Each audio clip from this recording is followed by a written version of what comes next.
let me just like hit the record button. Since we're like discussing like, you know, the topic we're going to be like discussing about, let's go dive headlong into it. And we need like a CVS2 theme. Homies, what's up, homies?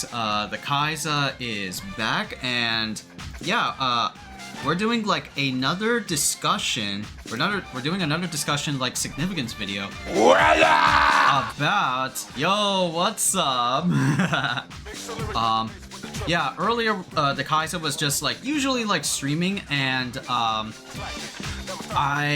there was like a pretty significant like trailer that came out of a Nintendo Direct, and we're actually going to be watching it, or yeah, just like going over it.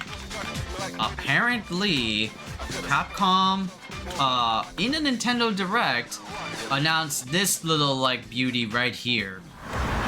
So this was debuted on a Nintendo Direct on like Tuesday morning while I was like away with mom and like, you know, doing some like college like work stuff, right? It was like student orientation day. Yeah, apparently Nintendo just dropped another banger of a fighting game HD collection. And look at what we have over here, right? Capcom becoming Cap God. And this is what we got in the next fighting game collection lineup, because didn't we get Marvel vs. Capcom collection announced 2 months prior to this trailer? Yes, we did. And now we're getting 8 beloved games from Capcom's lineup. We got SNK 1, CVS 2, baby. We got CVS 2. Power Stone. We got Power Stone and its sequel, Power Stone 2. We got Project Justice, the sequel to Rival Schools 1, a banger. Street Fighter 3 Alpha, and this weirdo, Capcom Fighting Evolution. And we got Plasma Sword, Capcom's version of Star Wars, right? And so we're gonna be like discussing this, right? Because it's like a huge fucking banger to like so many people. I mean, of course, right? When I saw this trailer, right, I had like my literal reaction. I was watching it on the car ride with mom as we were like going to like student orientation for the college that we both go to. I was like holding in my mouth, like I was so fucking like, I almost had like lockjaw right here. So, dude, it was so fucking crazy. This was like, I kind of like to be expected this, that like another fighting like collection would have like a Capcom versus SNK, something like the other like versus like titles in there. But no, it actually got like repackaged in a fighting collection too. And that's so fucking crazy. And that's not the only like fantastical part about CVS2, right? But dude, the fact that we get Power Stone and Project Justice in this collection, like, holy crap, man.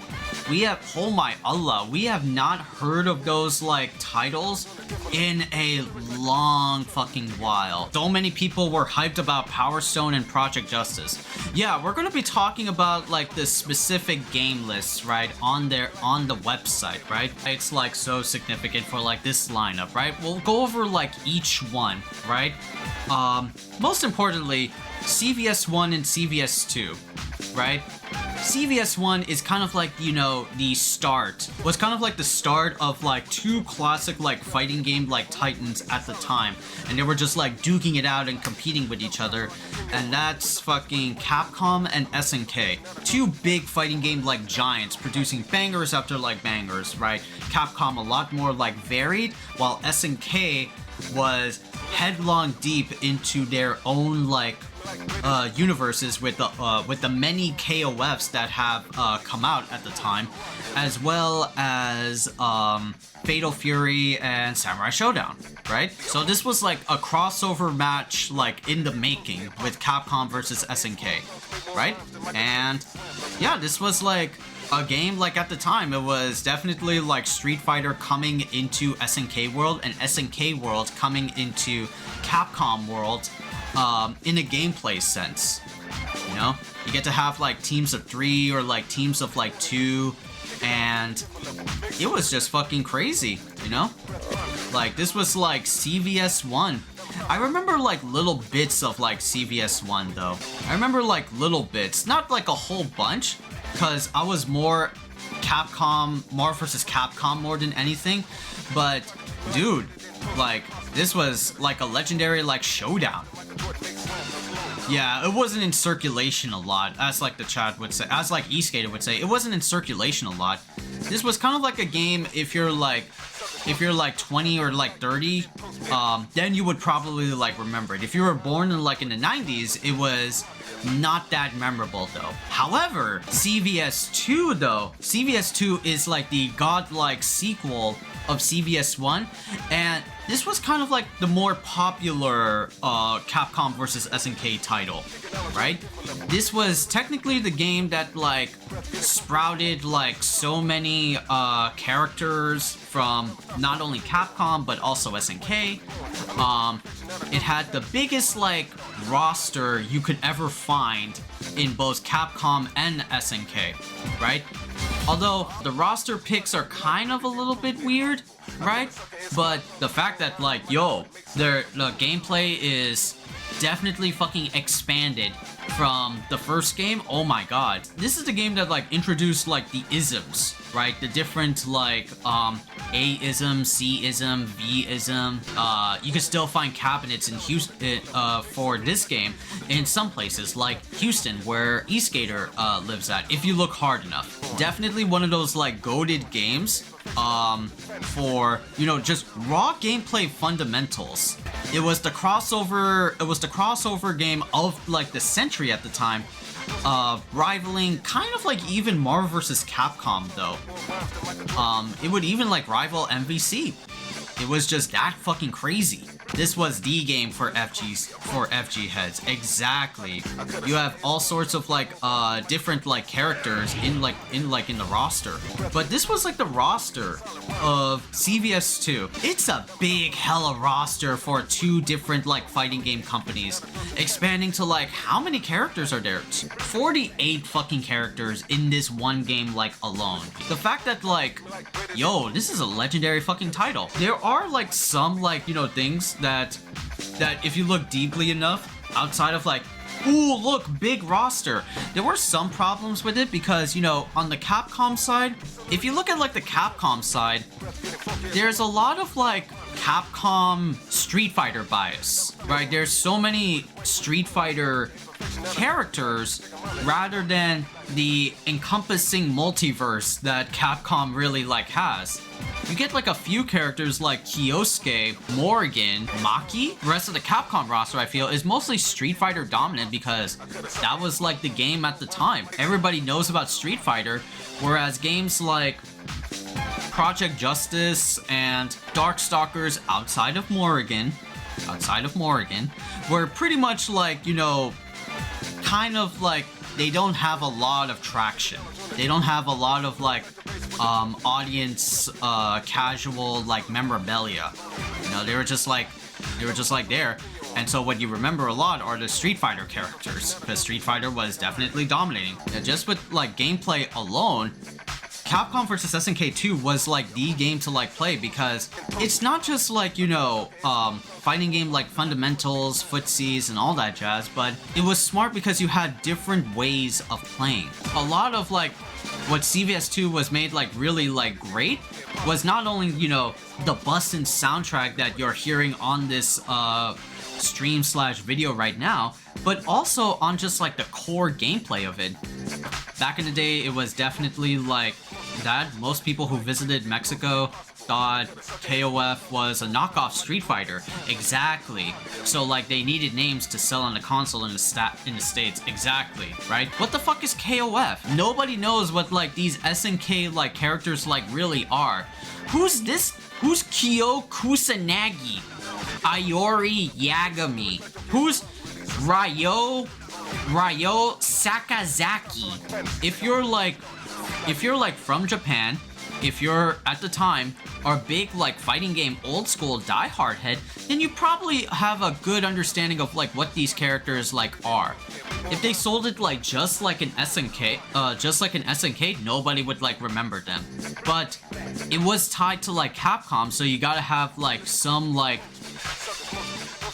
recognizable names or recognizable characters like Ryu and Chun-Li from Street Fighter. Everybody knows Ryu and Chun-Li from Street Fighter. It's like the biggest like crossover game for not just like, you know, old school FG heads and memorabilia, but also just like in gameplay. CVS2 is still being played like to this day.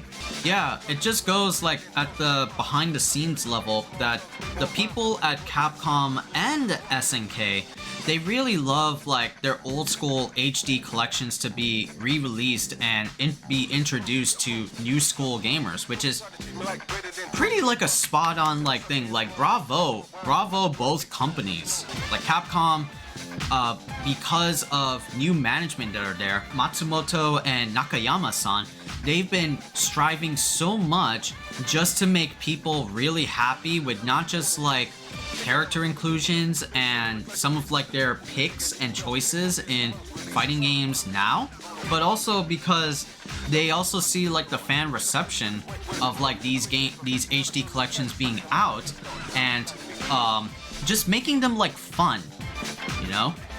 I have a PS3 with CVS2 still on it, and like I love playing it on my PS3, but like having this on my Switch and PC now?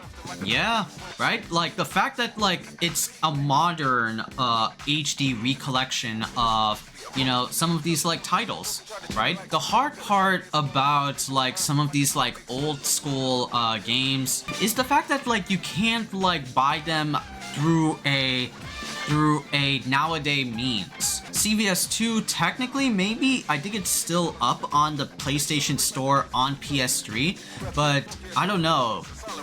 It's still like hard to say whether the PS3 PlayStation Store is still up.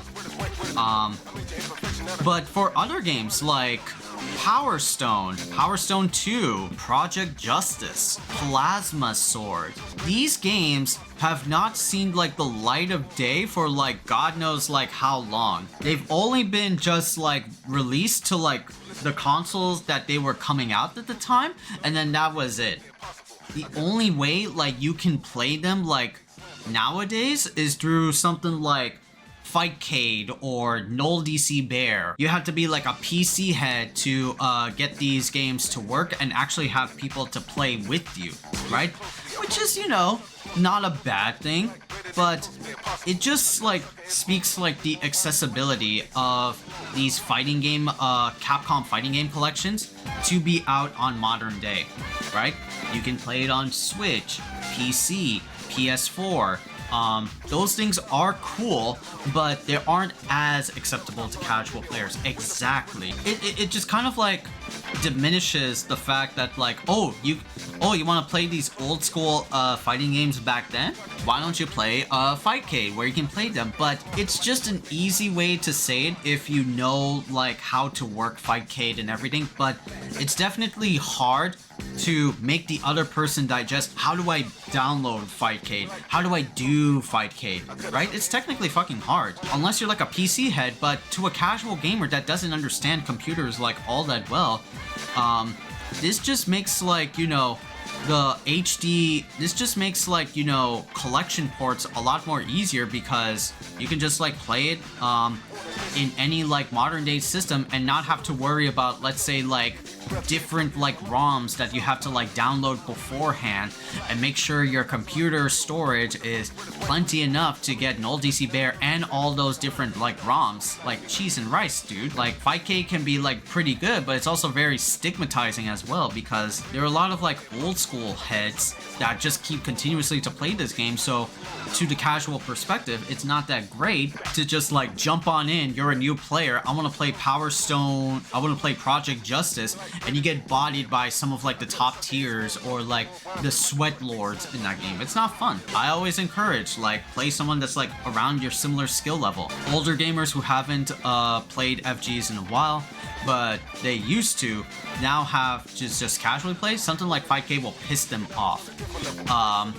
And now they're gonna be like, come here son, I'm gonna show you greatness. Both like diminishes Fightcade but also invigorates it, because when Marvel vs. Capcom Fighting Collection came out, there was a huge influx of people playing, or even like at EVO, there was a huge influx of people playing Third Strike on Fightcade. And now you're going to see a lot more people getting onto like Fightcade just to like learn and master the Marvel games because of the Marvel vs. Capcom Fighting Collection, right? So it does have its like pros and like cons, right? I'm not saying it's the same thing like bad, but what it effectively does, it kind of like, to me, diminishes like the potential of like, you know, emulation.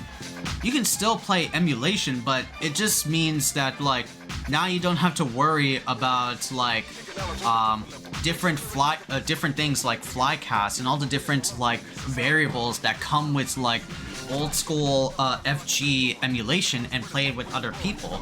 Now you just have like a modern means. Yeah, you could just download this on Steam or PS4. You know how easy that is? Yeah, because like with casuals, all they want to do is just boop, turn on their PC, or boop, turn on their console and play the game. They don't have to worry about anything else, right? They don't have to worry about like PC variables, unless you're playing on PC, right, with Steam. That could be, you know, a factor. But, dude, just like the fact that, like, you can play these again, you know, it's crazy. Project Justice, I'm definitely looking forward to this one. Project Justice, right, I have, like, some issues with Project Justice, right?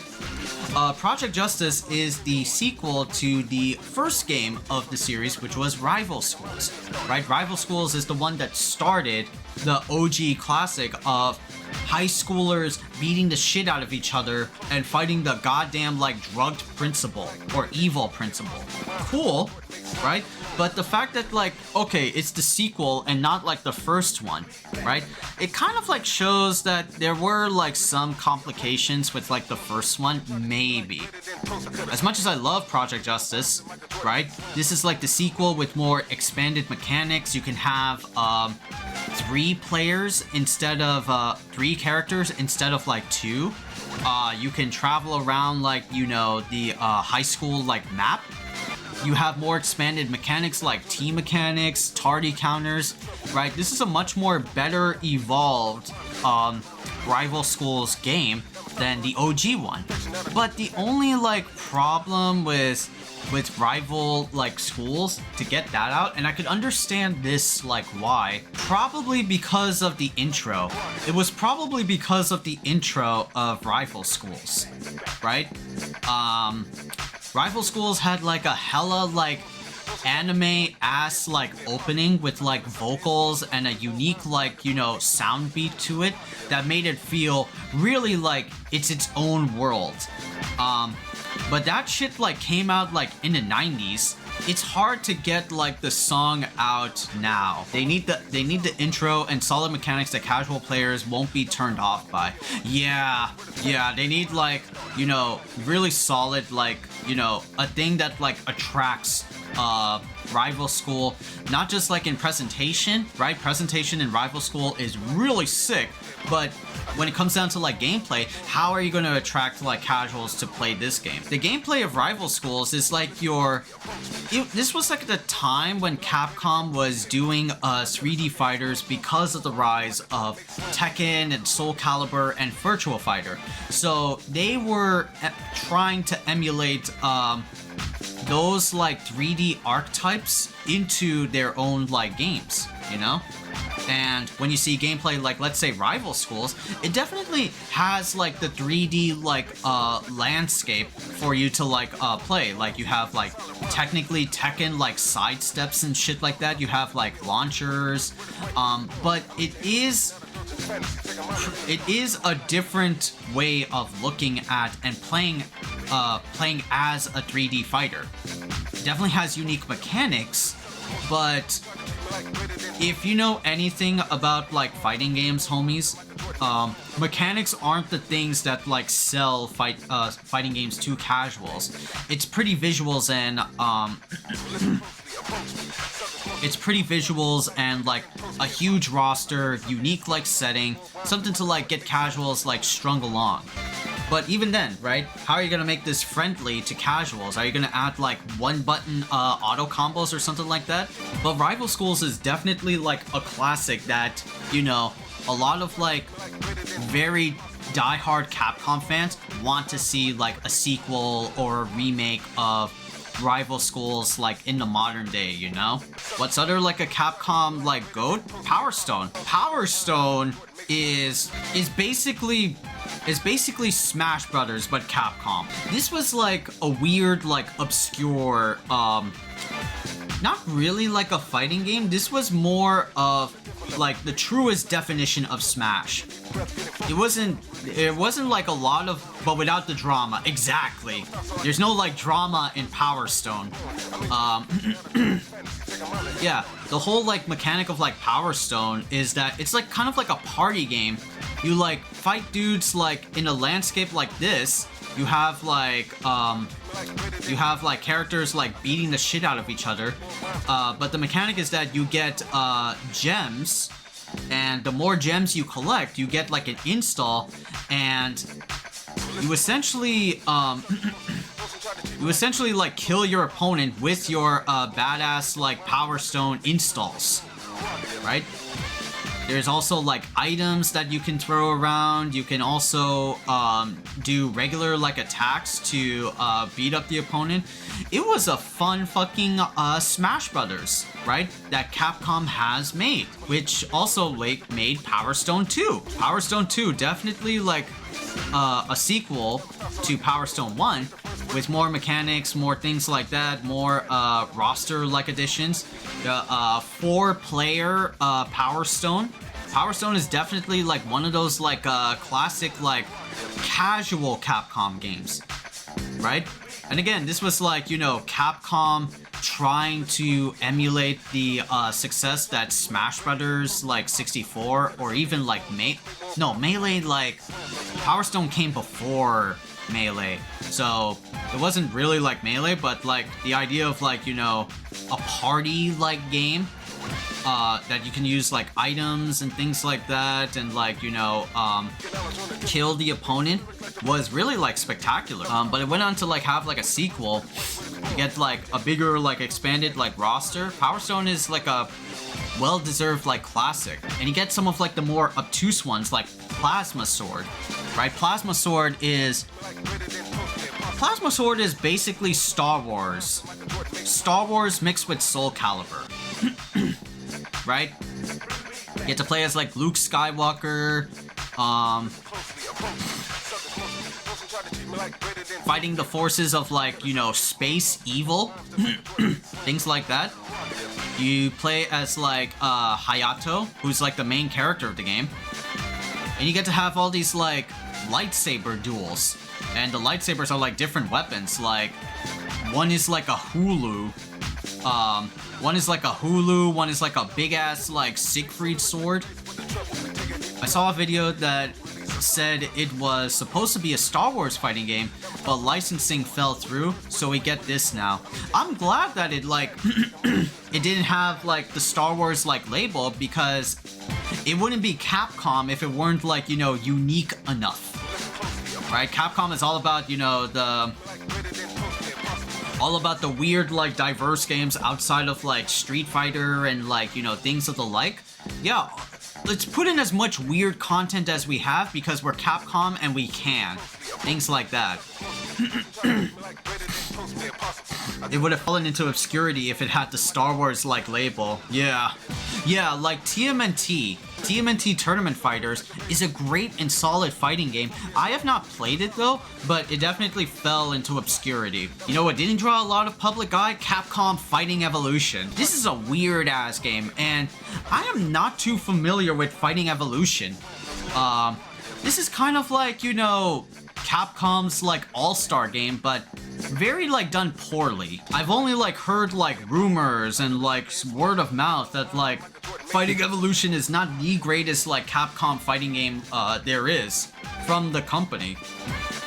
It did have like hella unique roster like Street Fighter stuff, Darkstalkers, well mostly Street Fighter 3, but we had Darkstalkers, Red Earth, right here, dinosaurs, ninjas, fucking lions with like, I didn't even know this existed. It was kind of like, you know, their exclusive character. Yeah, I didn't even know this existed, but I hear from a lot of like word of mouth that like Fighting Evolution is not a great game, right?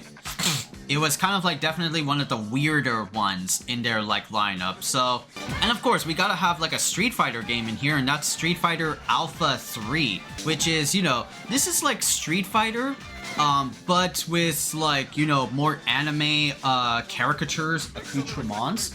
So you have a game like Alpha that introduced a lot of like really popular characters from the Capcom library, right? This was like the first introduction of Karin, the dolls, Mika, right? It was a lot more anime.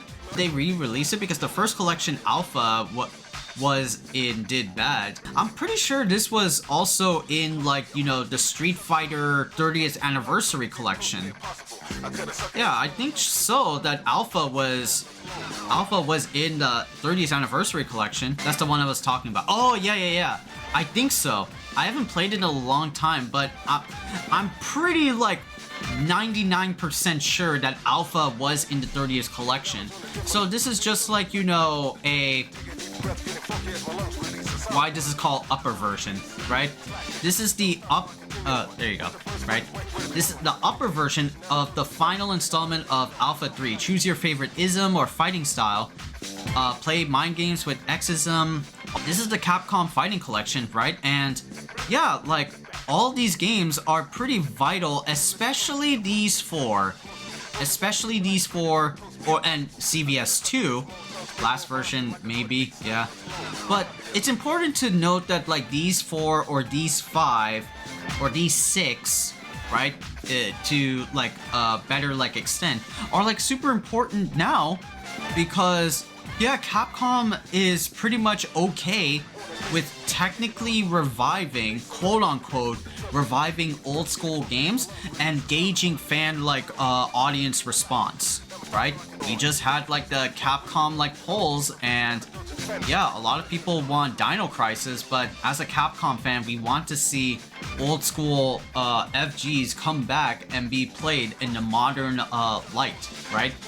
How long ago did we have like Project Justice or Power Stone? Like 20 something fucking years, even like 30.